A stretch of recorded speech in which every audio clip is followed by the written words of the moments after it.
morning, Square Church. I hope you're having a great day. I cannot wait to share my heart with you. There is something about this teaching series that is a deep burden and passion in my heart. And even though we are gathered in homes all over the city today and not together, I know that God is going to meet us. He's going to move, and he's going to transform lives. And before we dive into worship, I just want to remind you that today, next Sunday, and the following Sunday, the 17th, 24th, and 31st of January, our services are online only here, 10:30 a.m., and we really want you to be part of that. Our plan is the first Sunday of February 7th, we are going to relaunch our in-person services with Pixels Children's Ministry.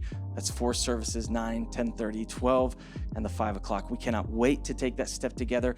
And if you need any details or have any questions, always feel free to reach out to us. We communicate all of these things over our church email. And if you haven't subscribed to those, I encourage you, go to our website, thesquare.org, and register for our email so you can be up to date on all of our communication. Come on, let's pray, and then we're going to dive into worship. Father, we love you. We need you. I ask that this moment, as we soften our hearts before you, that we put our focus on you, that we take time to declare your worth and your value, that you would be with us. Father, the scriptures say that wherever 2 or 3 are gathered in your name, there you are also. It is a promise of your presence, Lord, in the midst of our lives. And no matter how many are gathered together, you walk with your church. God, receive our worship. Move in our lives. We love you and we need you. In Jesus' name, amen. Come on, let's worship together.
I stay the same.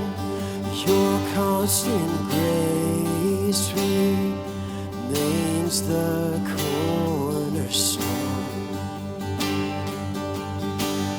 Who things that we thought were dead, breathing in life again.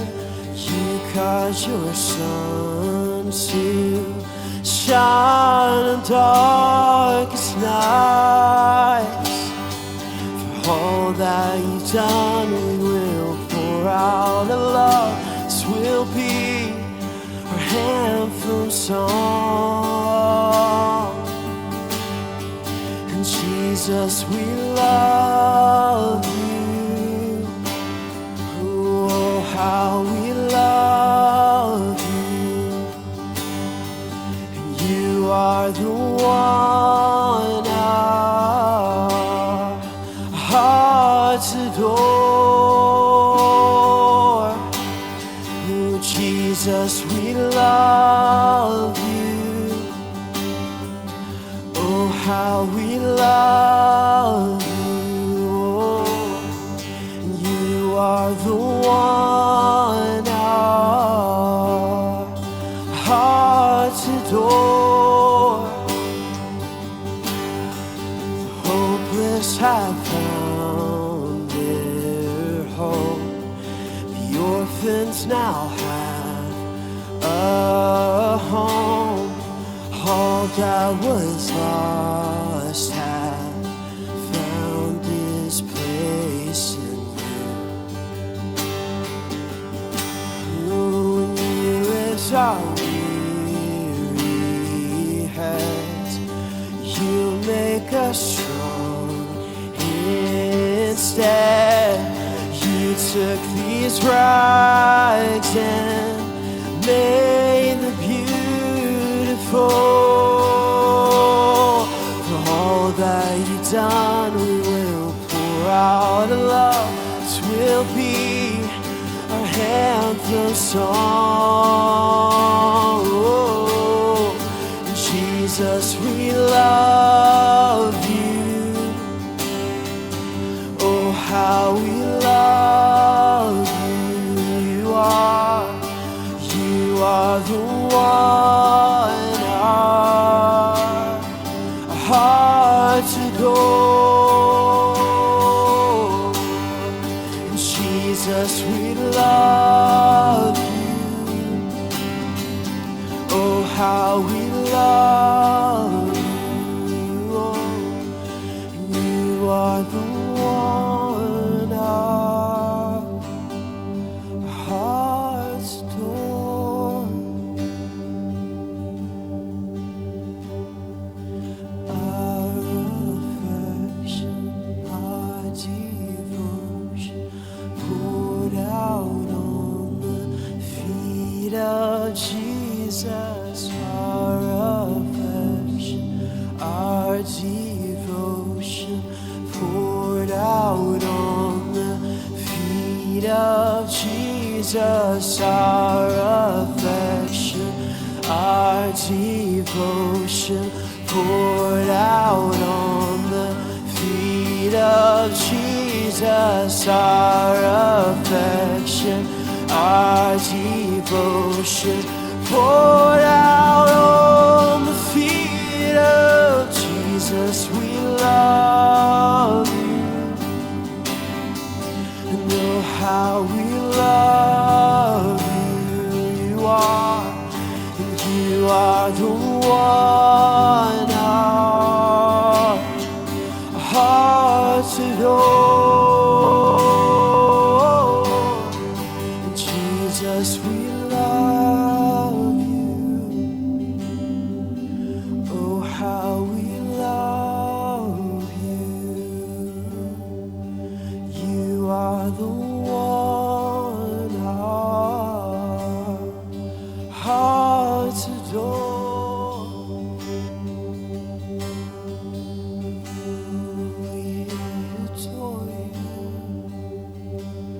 We adore you, Jesus. at the gaze of our hearts, put it on you. Oh, Jesus, we love you. Oh, how we love you. You are the one our hearts adore.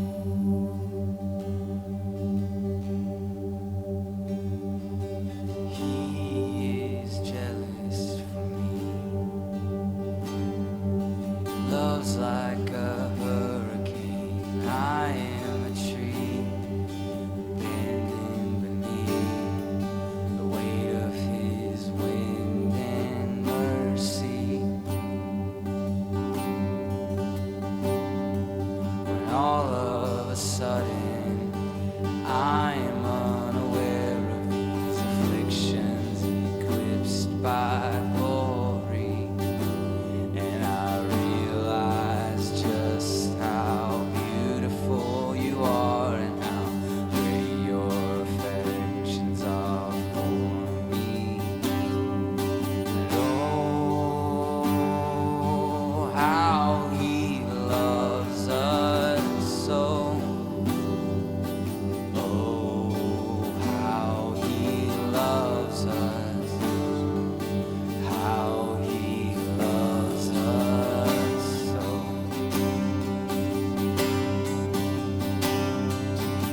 We are his portion, he is our prize, drawn to redemption by the grace in his eyes. If his grace is an ocean, we're all sinking. So heaven meets earth like a sloppy wet kiss, and my heart turns violently inside of my chest. And I don't have time to maintain these regrets when I think about the way that he loves us.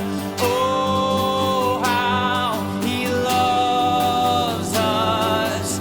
Oh, how he loves us. How he loves us so.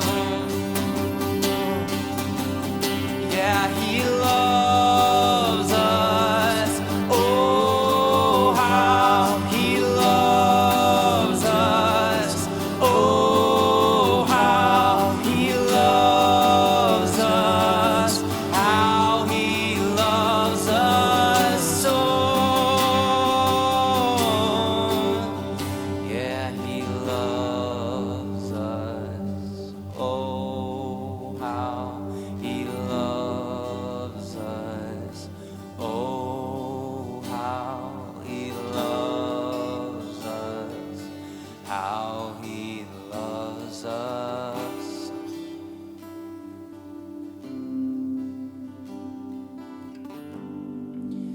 Jesus, we are thankful that you meet us where we're at, that we're never alone,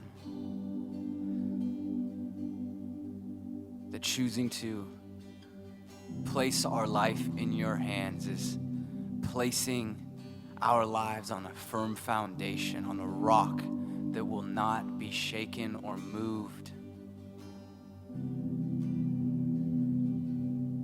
That you so loved us that you came to rescue us. So rich in mercy, so full of grace. You poured out your kindness on the cross that you would save the world.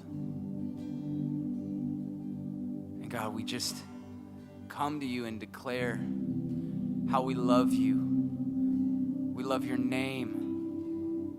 We worship you. We bring you adoration and praise. step in and press into your presence because we know that you are faithful to meet us, that you delight to commune with your church and with your people. So God, would you have your way? Would you speak to us in new ways? Would you reveal yourself to us in new ways? And would we experience you richly, tangibly? We encounter the weight of your presence and your glory. In Jesus' name, amen. Every week as a church, we recite a giving liturgy to bring language to what we mean when we say we are a generous people. So if you would, in your homes or wherever you may be, would you read along with our giving liturgy? Holy Father, you are a faithful provider. There is nothing I have that you have not given me. All I have and am belong to you, bought with the blood of Jesus. To keep everything to myself and to give without sacrifice, to build my kingdom is the way of the world that you cannot abide in. But generosity is the way of those who call Christ their Lord, who love him with freed hearts and serve him with renewed minds, who withstand the delusion of riches, whose hearts are in your kingdom and not in the systems of the world. I am determined to increase in generosity until it can be said that there is no need among us. I am determined to be trustworthy with such a little thing as money, that you may trust me with true riches. Above all, I am determined to be generous because you, Father, are generous. It is the delight of your daughters and sons to share your traits and to show you to the world. Amen. Today, we are continuing a teaching series that we started 2 weeks ago called A People After God's Own Heart, where we are exploring the life of David and what it means to be a people, a community, a church that is after the heart of God. And today, if you are taking notes, I have titled this teaching, Hidden Inheritances and the Birth of the Counterculture. And 2 Sundays ago, we did an overview of the life of David, actually focusing on the moment that the man after God's own heart broke God's heart and the reality of what happened in David's life and who he really was. Last week, we looked at King Saul and the story of Saul and how important it is to understanding the story of Saul to understanding the story of David, because it is in the wickedness of the heart of Saul that we see the beauty in the heart of David. I want to encourage you, if you haven't listened to either of those teachings after this, please go back and listen, as I believe what God is trying to do is something quite unified. And even today, there's so much that I wanted to communicate, but I felt there was something in 3 unique stories from the life of David before he fully became king that you and I need to focus in on. I have a funny moment in my life. As a young man, I found myself in church, and I grew up in a pretty charismatic environment. And what I'm about to describe happened normal. It was a normal occurrence. Now you're going to hear this, and you're like, please never do this in our church. And I remember it was in the middle of the service, and somebody was speaking, and they began to call people up to the stage and pray for them, which actually is a really beautiful thing. And I'm unashamed if God asks us to do that we'll do that. But here in this moment, in the middle of the service, they're calling people up, they're praying for them, and I'm sitting in the back, and this was actually not my church, it was another church, it was a friend's church, and I'd been to them a while, and his dad was the pastor of this church, and his dad looked in my direction and says, "You, David." And I looked around. There wasn't a David around me. And he goes, "You, David, come up here. I'm supposed to pray for you." And again, I looked around, and there was no David. And then I suddenly realized that he was talking to me, and he thought my name was David. And again, he goes, "David, come up here. What are you doing? Come up here." And then all my friends look at me, realizing what's happening. They begin to laugh. I don't know what to do. I'm so embarrassed. I don't want to say anything. So I just kind of go up there. I don't say, "Hey, my name is not David. It's actually Phil." I just kind of go up there. And then they start to pray over me, and they're calling me David. And specifically, he begins to have all of these prayers. "Your name's sake, you're going to carry the heart of David." He begins to speak all of these things about David and aligning my name. And of them. And I remember looking over and all my friends are laughing, and it's this very meaningful spiritual moment, but yet given to a David who wasn't a David. And it was actually, I remember at the very end of that, someone came up to him. It was still up on stage, and he was saying things, and they just whispered in his ear. I don't know what they whispered, but his name is not David. And I looked at him, and he looked at me, and you think he would have owned it. Nope, he just invited me off stage and went on to the next person. And I remember this moment, and I remember for two reasons. The first was that I was incredibly embarrassed and didn't know what to do. But the second was this: in the midst of all of the embarrassment, my heart secretly resonated with every word he spoke. That while he might have missed my name, he did not miss my heart. And even though I was in a season of struggle, of a season of trying to look good in front of my peers, a season of deep confusion, sin breaking out into my life, the truth is somewhere deep in my heart, I wanted to be a man after God's own heart. I wanted everything he said to be true. I wanted to have the heart of David. And I want to tell you, friends, that this is why the heart of David matters, because the heart of David is a prophetic foreshadowing of the heart of Jesus. That the heart of David is a first love for God that manifests in a radical love for others. And here, even in the teachings of Jesus, you see how much these align. Jesus says in Matthew 22, "Teacher," they were asking Jesus, "which is the greatest commandment in the law?" And Jesus replied, "Love the Lord your God with all of your heart, with all of your soul, with all of your mind. This is the first and greatest commandment, and the second is like it. Love your neighbor as yourself.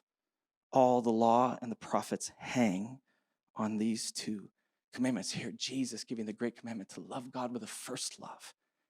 But the realization that this first love, true first love for God, manifests in a radical love for others. And this is the heart of David, and the heart of why it matters so much, and why we as a church are taking time to explore this heart. We believe it matters in this season that the church of Jesus has the heart of God.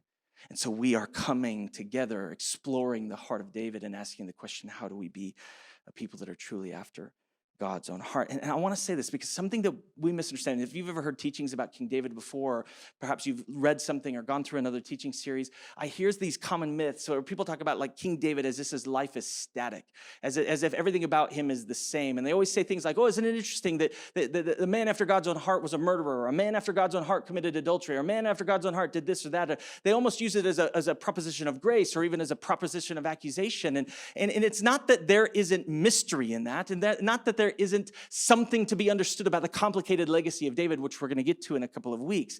But here's what we have to understand.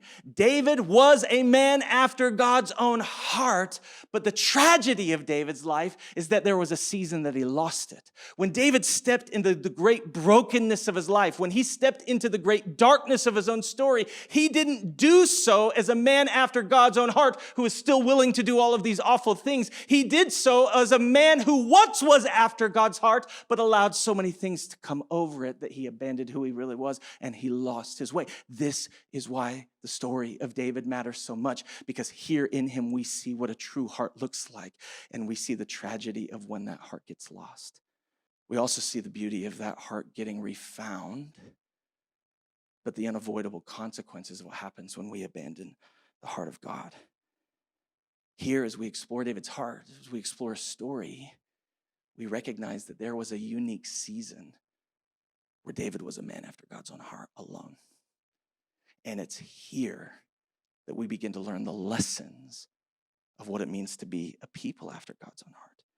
This is what I want to do today, to look at a few of the moments in David's life where he exemplified what it truly means to be a man, a king, a leader, a people, a church after God's own heart.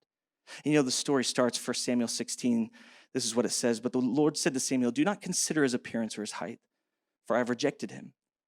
He's talking about King Saul. "The Lord does not look at things people look at. People look at the outward appearance, but the Lord looks at the heart." This is what you need to know. God finds those who carry his heart. He's on a search.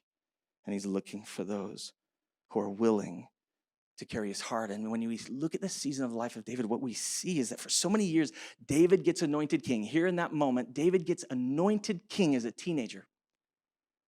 But it is not till many, many, many years later that he actually steps into his rightful place. And part of what makes the story of David so beautiful is that he lives in the shadow of his inheritance, that he lives in the promise of what will be, and to watch the way he stewards what God speaks over him but has yet to come to pass.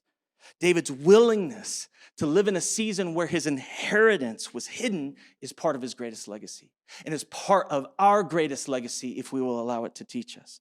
And often it is when we trust God for the things that are not yet that the birth of the counterculture happens inside of us. This is what we have to see. What's connected in David's story is that the way he stewards the season of hidden inheritances gives birth to the counterculture, the kingdom of God, which is now yet invited to us in the person of Jesus.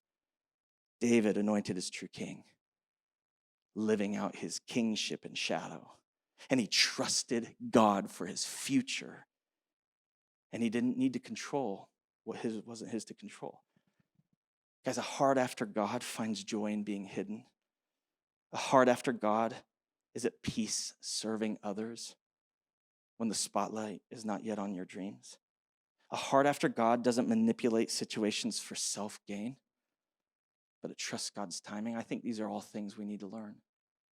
The part of what we see in the beauty of a person after God's own heart was he trusted God in the hidden places. He trusted God in the secret places. He trusted God in the shadows.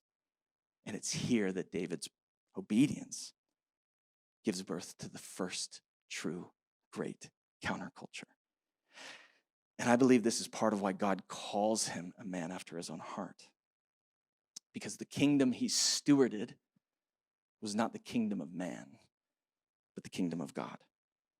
And we must be a people of the counterculture, a people not of the kingdom of men, but of the kingdom of God. We must carry this heart into everything that's happening in our world. I love this quote by John Tyson from his book, Beautiful Resistance. Discipleship must be stronger than cultural formation. Loyalty must be stronger than compromise. This must be stronger than that. The times call for a beautiful resistance, a counterculture. Because the counterculture is the kingdom of God, and the kingdom of God is born from a people who carry his heart. David Platt, in his book, Counterculture, he says this, are we going to follow Jesus? Not, are we going to bow our heads, say a prayer, read the Bible, go to church, and give a tithe while we get on with the rest of our lives? But are we going to follow Jesus with all of our lives, no matter where he leads us to go, how countercultural the task is, or what the cost may be for us, our families, and our churches? We are a people of the counterculture. And there are three distinct stories where we see David stewarding God's heart and giving birth to what this counterculture truly is. And today I want to tell you about the story of David and the giant, about David and the priest, and about David and the king. Now, my guess is you've probably heard this first story about David and a giant named Goliath. As those who follow Jesus, it's a pretty significant story in the Old Testament. But for even those who didn't grow up in church or didn't grow up in a Christian background, the story of David Goliath transcends culture. It transcends religion. There's something about this story that has been marked in human history. It's actually a point of incredible significance. Here we find that Saul is actually at war with the Philistines. And many of the able-bodied men are at war with Saul, and they've had this standoff. They're actually side by side, but the Philistines have a warrior, a great warrior, a giant named Goliath. He has fought many battles, he has won many battles, and he stands apart from the rest. And actually, we see that this thing is happening where the armies of the Philistines and the armies of the Israelites are standing next to each other, and every day, it says, for 40 days in a row, Goliath comes and he mocks the God of Israel, and he mocks the Israel people, and he mocks them, and he basically says, let someone come and find me. They kind of make an agreement that they're just going to have a battle one-on-one. Instead of everybody dying, whoever dies in that battle, the other side wins, and they get to take the plunder and the slaves that they want. And here for days, there's a standoff, and a spirit of fear grips the people of Israel. Saul, the king, afraid, puts out this bounty. Anyone who's willing, I will care for you. I will make you rich. I will give you my daughters in marriage. He is refusing to do what the king should do, which is face the giant himself. And it's here that a shepherd boy named David gets invited to bring his brothers food. And in the midst of this moment, one of the defining moments of a man after God's own heart gets exposed. Let's pick up the story here. This is what it says. David said to Saul, "Let no one lose heart on account of this Philistine. Your servant will go and fight him."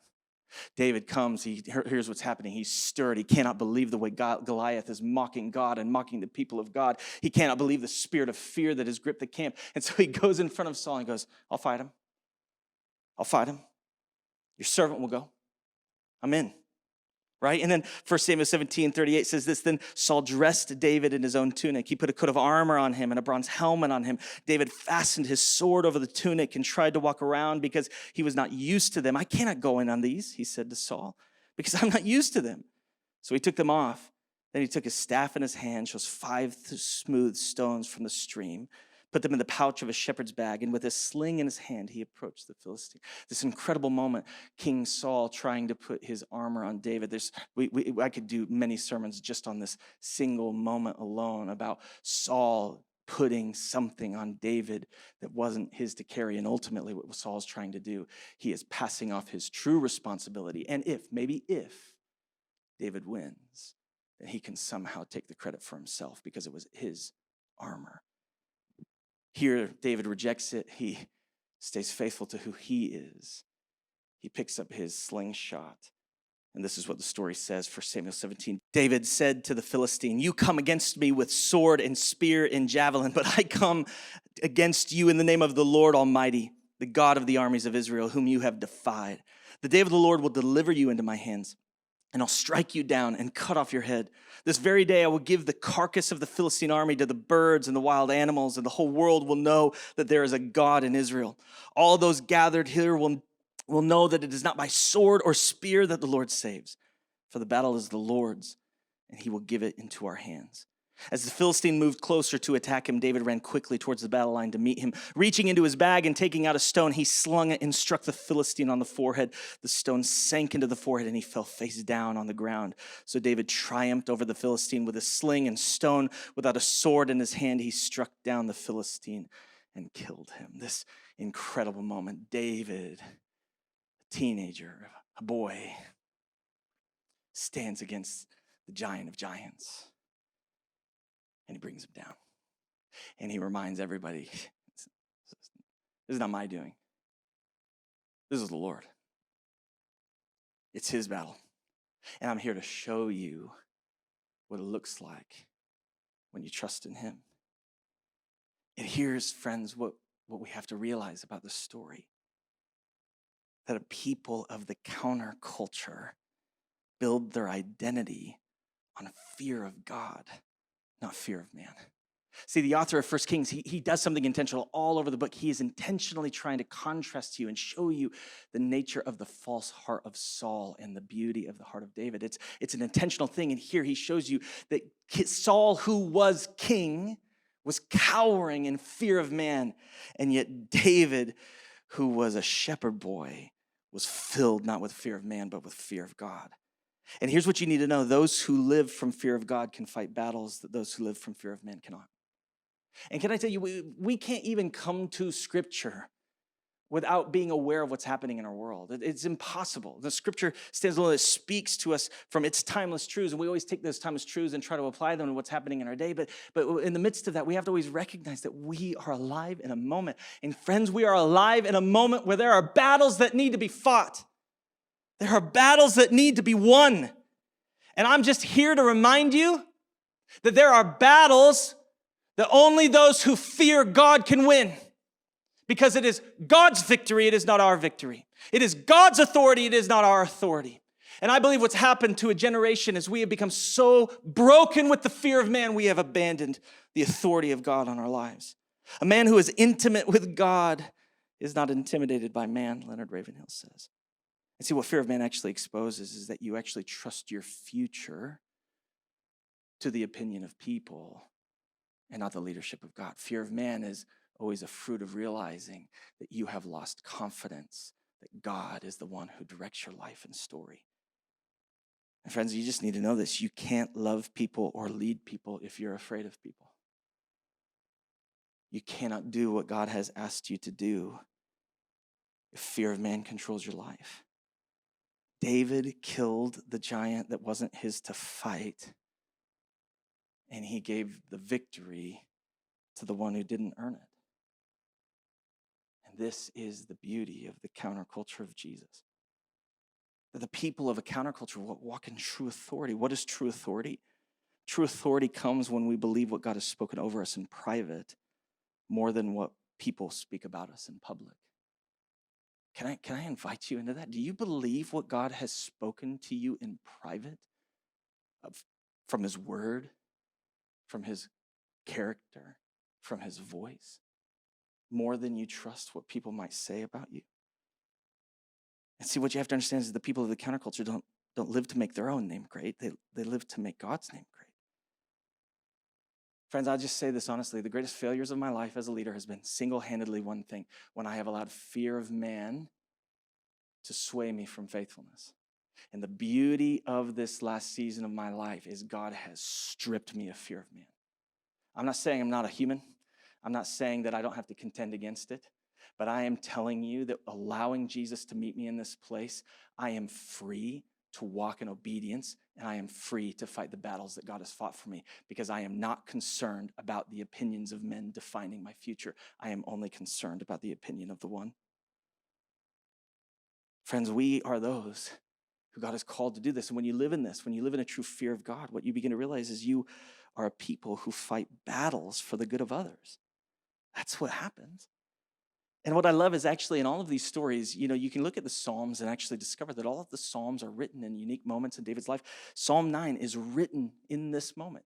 That historians and theologians, when they look at that, they actually understand that Psalm 9 is written in the aftermath of the defeat of Goliath. Listen to what David says in Psalm 9: "The Lord reigns forever. He has established his throne for judgment. He rules the world in righteousness and judges people with equity. The Lord is a refuge for the oppressed, a stronghold in times of trouble. Those who know your name trust in you.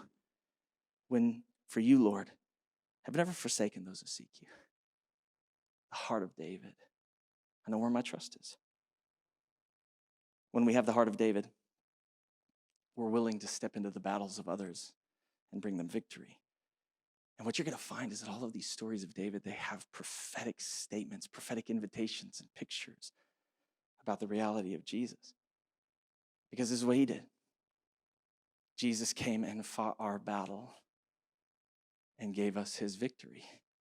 There's that song called Defender by Rita Springer, and I love it. I love singing it, and every time we play it, I always have this fear in my mind that somebody who's never been to church before is going to hear this song and be like, that's a weird song to sing at church. But listen to these lines, right? "You go before I know that you've gone to win my war, that you'll come back with the head of my enemy. You come back and you call it my victory." She's using the imagery of David and Goliath, but speaking about Jesus. This is what he did. David foreshadows what Jesus has done for us. And of course, we know that the scriptures remind us that our enemies are not flesh and blood, but spirits and powers and authorities and rulers in darkness. We have to become a people of the counterculture, a people who are willing to live from fear of God, not fear of man. You go a little bit down the story, and many amazing things happen, but you find this moment. David gets promoted. Saul loves him for a season. His glory is known all throughout Israel, and Saul begins to become deeply jealous, and he actually begins to go a little bit mad. And in his madness and his jealousy and his hatred, and he is filled with all of these things, he begins to despise David and threatens David's life. It's here that David has to run. He has to flee for his own life. And the next season of David is him living from cave to cave, town to town, trying simply to survive. And there's a story in 1 Samuel 22 about this moment. One of these stories is David is on the run, a story about David and the priest. Now, here's what you need to know: is David was on the run. He stops at this specific place, a specific place of worship. And here he actually just requests food. He gets asked what happens, and he kind of dodges the question, and he requests food. And then he finds out Saul and his army are coming this way. He has nothing to defend himself. He asks, do you have any sword here? And he actually says, Goliath's sword is here. And so David takes Goliath's sword, and he flees. Saul hears about this. He hears that this community of priests helped David in this way, and he is enraged. And let's pick up the story right there in 1 Samuel 22. It says this, Saul said to him, why have you conspired against me, you and the son of Jesse, giving him bread and a sword and inquiring God for him, so that he has rebelled against me and lies in wait for me as he does today? Ahimelech answered the king, who of all your servants is loyal as David, the king's son-in-law, captain of the bodyguard and highly respected in your household? Was that day the first time I inquired of God for him? Of course not. Let not the king accuse your servant or his father's family, for your servant knows nothing about all of this, about this whole affair. But the king said, you will surely die, Ahimelech, and you and your whole family. Then the king ordered the guards at his side, turn and kill the priests, because they too have sided with David. They knew he was fleeing, yet they did not tell me. But the king's officials were unwilling to raise a hand to strike the priests of the Lord. So the king ordered Doeg, you turn and strike down the priests. So Doeg the Edomite turned and struck them down. That day he killed 85 men who wore the linen ephod, priests. He also put to the sword Nob, the town of the priests, with its men, its women, its children, and its infants, its cattle, its donkey, and its sheep. So we just see this incredible, heartbreaking moment. Saul, so filled with jealousy, he murders an entire village of priests when they actually did not know they were doing anything wrong and did not actually do anything wrong. Even Saul's men saw how foolish this was. So here Saul requires somebody who is his servant but not part of the household of Israel to do this task. It's profound evil. And as the story moves forward, we see this. It says this, but one son of Ahimelech, son of Ahitub, named Abiathar, escaped and fled to join David. He told David that Saul had killed the priests of the Lord. Then David said to Abiathar, that day when Doeg the Edomite was there, I knew he would be sure to tell Saul, I am responsible for the death of your whole family. Stay with me. Don't be afraid. The man who wants to kill you is trying to kill me too. You will be safe with me. David does the unthinkable. He takes ownership for the evil that was done by the hand of Saul. Friends, you have to hear me. A people of the counterculture take responsibility for the brokenness they did not cause and bring safety to those they did not harm. Why was David a man after God's own heart? Because of this. Because he was willing to step into a moment of great evil caused by someone else and says, I'll take ownership. I'll cover this. I'll step in. Even David's heart, he's like, this is on me. It's not on him at all. He has no ownership over this just because he saw Doeg when he went to this place to get the bread. He has no ownership over Saul's decision, Saul's great evil, Saul willing to do something so blasphemous. But yet here his heart is wrecked. He said, it's me. I've caused this. He takes ownership. He wants to step in front. And not only is he willing to take ownership, he looks at the very one whose life has been marked by unthinkable tragedy and says, you will be safe here. You will be safe here. A people after God's own heart take ownership to bring good from the destruction caused by evil hands. A heart that moves in the counterculture is willing to take responsibility for brokenness they did not cause. David owned the weight of responsibility. He made safe those who were affected by evil.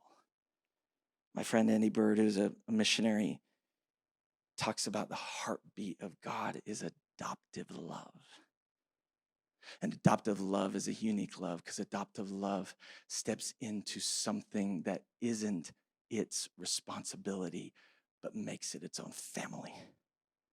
Something that is willing to go, well, that's not really my story. That's not really my problem. Oh, that's heartbreaking, but that's really not my place. But that's not the counterculture. The counterculture carries adoptive love. The counterculture recognizing that the brokenness of the world around us is ours. This is the counterculture of Jesus. I love the story of the Moravians, one of the most famous movements of prayer and worship and revival, 24/7 prayer for a long, long time, hundreds of years. And they were marked by this, and missionaries sent around the world. And one of the greatest stories about the Moravian people, there was one community that was in a night of prayer and worship, received what they sensed to be a word from God, that there was an opening to the hearts of slaves to become followers of Jesus. But the only way to reach the slave community and to be trusted was to become slaves themselves. And so a handful of the Moravian men sold themselves into slavery so that they could be evangelists to the slave community. And it says that as they were on their way out, they declared with this word, "May the Lamb receive the reward of his suffering." May the Lamb receive the reward of his suffering. Because the people of the counterculture recognize that when Jesus shed his blood, he didn't just do it for me and my family, he did it for my neighbors. He did it for the broken, he did it for the lost, he even did it for the evil. And I, now that I have his heart, I don't simply care about what's in front of me. I don't simply care about what affects me. I care about what affects others. And I step in to the brokenness of the world that I didn't cause, and to the woundedness of evil that I didn't give.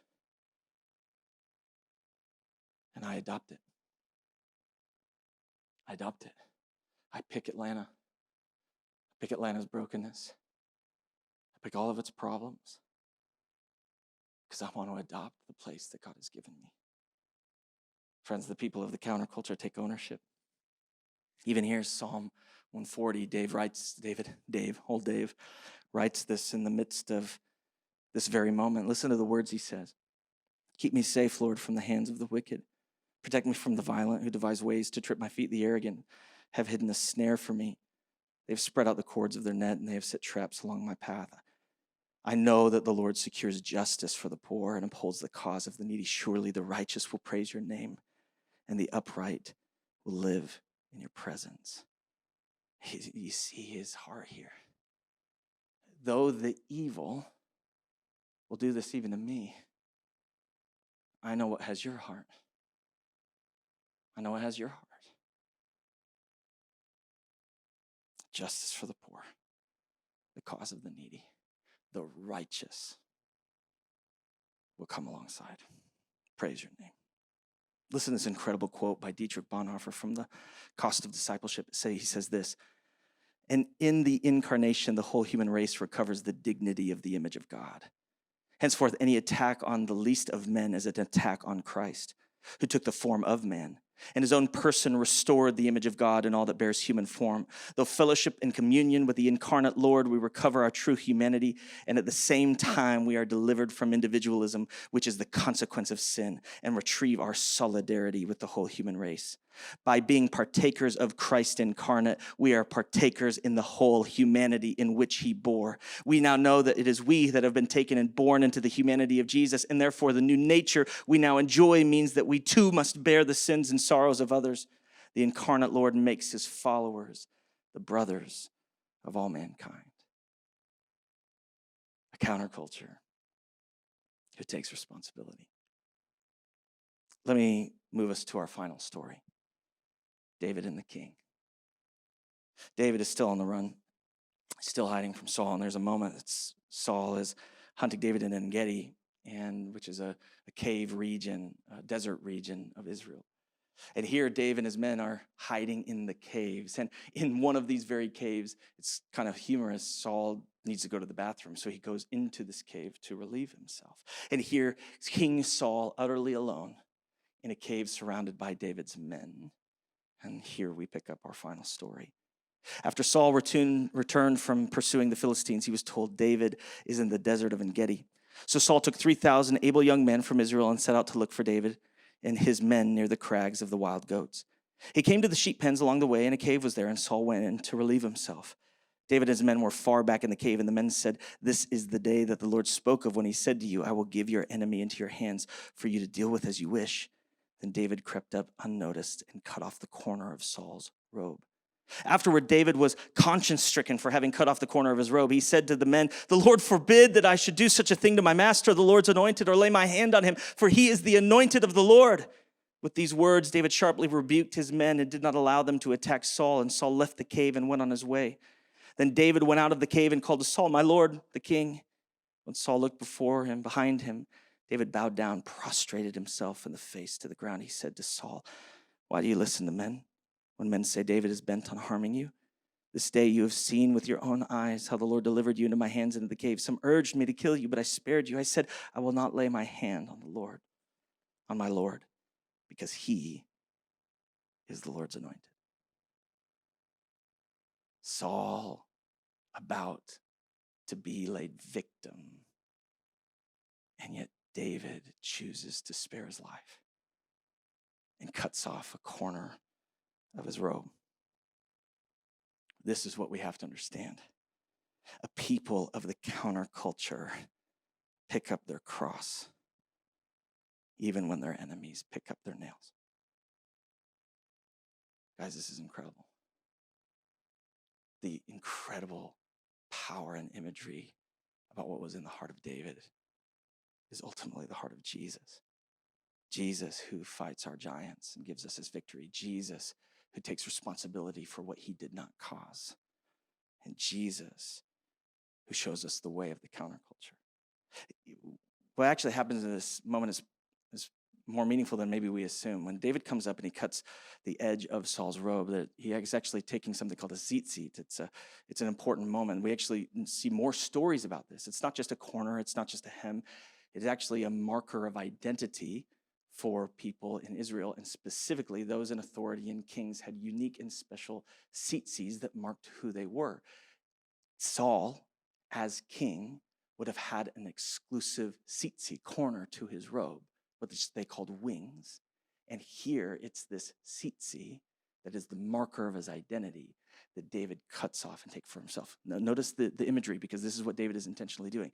He's taking the tzitzit of the king and he's claiming it for himself. He's taking the identity of Saul and bearing witness that this is his true identity. Now, here's the beautiful part. That's true. That's what God spoke. But it wasn't yet time. And in David, in the quickness of the heart, this is what happens when you're a person after God's own heart. The smallest error, the smallest stumble, the smallest deed, your heart grieves. Friends, the closer you get to the heart of God, the more you grieve even the smallest of things. David realizes, even though it seems so small, even though he could have killed him, even though his heart is wrenched and grieved because he tried to take what was his, but out of alignment with when God wanted to give it to him. This is incredible. David refuses to take what isn't his, but only to receive when God wants to give it. He refuses to take the life of the one who wants to take his. And there's such beauty in what David displays. Two incredible things happening at the exact same time. The birth of the way of God called enemy love. Saul refuses to act against the one who is acting towards him. Saul refuses to enter, or David refuses to enter into that place. And ultimately, we see this second reality, that David isn't willing to give into temptation even when it was something he could have justified. He is willing to own the hardship of suffering to do something the right way instead of taking the easy way out. It reminds me very specifically of the temptations of Jesus, the final temptation of Jesus. Satan takes Jesus up onto the highest place of the temple, and he shows them not only all of Jerusalem, he shows them the entire world, all of the kingdoms of men. And Satan says this to him, I'll give it to you. And guess what? You don't have to go to a cross. You know the whole thing that you and your father decided before you came here, how you were going to redeem the world, you were going to actually take over the kingdoms of men by dying? I can give it to you. See, what we misunderstand about the temptation of Jesus in that moment is Satan is actually tempting Jesus with his very purpose. But he's saying, I'll give it to you without the cost. All you got to do is worship me. The profound temptation that Jesus wins, that it is us who must stay faithful to obedience, even when it costs us suffering, and never abandon for the cheap or easy way out. This is what David does. He is willing to face suffering to walk in obedience. He is not willing to take the false temptation to get what he wanted easier. Reminds me of a quote of Martin Luther King. Tomorrow is Martin Luther King Day. Famously, he says, "Continue to do the work with the faith that unearned suffering is redemptive." It's true. David faced the temptation he wouldn't bow to. He has a heart that moves in the counterculture. He refuses to force God's promises. Friends, I believe that there are many of us that are living in great brokenness because we're trying to force God's promises rather than trusting Him. And a heart that's in the counterculture does not easily give way. Beth Moore says this: often when God does not readily give us what we want, it is because He knows our desire would cost us. Faith sometimes means forgoing our desires because we trust Christ to have a better plan for our lives. And here, it's in this very moment that David writes Psalm 63. And he says this incredible, beautiful line: "You, God, are my God. Earnestly I seek you. I thirst for you. My whole being longs for you." He's saying, I want you more than that. I want you more than my promises. It's the heart of Moses that says, there's no promised land without your presence. If I don't go with you, if I don't go like you, if I don't go around you, then what's the point? See, a heart of Saul wants the promises of God without the presence of God, but the heart of David only wants the presence of God. So he will receive the promises of God when God decides they are time. We must not give in to this temptation. People after God's own heart trust God, even to the point of enemy love. Let me close. Friends, we have to see how these things are connected together. All of these stories have significant meaning in and of themselves. But there's something about them together that is trying to prompt us. This is part of the story and the theological understanding that the author of 1 Kings is trying to give us. A people after God's own heart celebrate when they are hidden. A people after God's own heart give themselves to the counterculture, which is often birthed from the hidden place. And from this counterculture people live from fear of man, or from fear of God, not fear of man. This counterculture people take responsibility for brokenness around them. This counterculture people choose a heart that is the way of enemy love. And here's what you have to know. When you let God have the hidden place, God cultivates the counterculture in you. And when He cultivates the counterculture in you, He teaches you how to live out of fear of God, not fear of man. And when you learn how to learn how to live out of fear of God, you start to love like God, and God takes responsibility for things that aren't His. And then once you start taking responsibility for things that aren't yours, you realize that you have to take responsibility the way Jesus took responsibility. And the way Jesus took responsibility was by laying down His life for His enemies. And our world desperately needs a people who would be willing to lay down their life for their enemies. This is what it means to be a people after God's own heart. That we would allow God to do this process in us. Hiddenness to counterculture, to fear of God, to taking responsibility, to transforming the world by loving our enemies. We must be a people after God's own heart. And I call you, let God do this within you. Come on, let's pray. Jesus, I love you, and I thank you, and I honor you. I ask that you would meet us here, that you would, God, move in conviction in our lives. We rebuke shame, and we welcome correction. Lord, would you help us? Lord, I just thank you that this is what you did for us. I just am amazed, God. I'm amazed that you fought my giants and you gave me your victory, that you took responsibility for what wasn't yours, and you stood in the place of my sin. You loved your enemies. And we have redemptive life because of you. So, Father, we place ourselves in you and ask that you would move in us. In Jesus' name, amen. Listen, may God bless you and keep you. May He cause His face to shine upon you. May He turn His countenance to you. And may you know everywhere you go this week, you are radically loved by Jesus. We love you guys.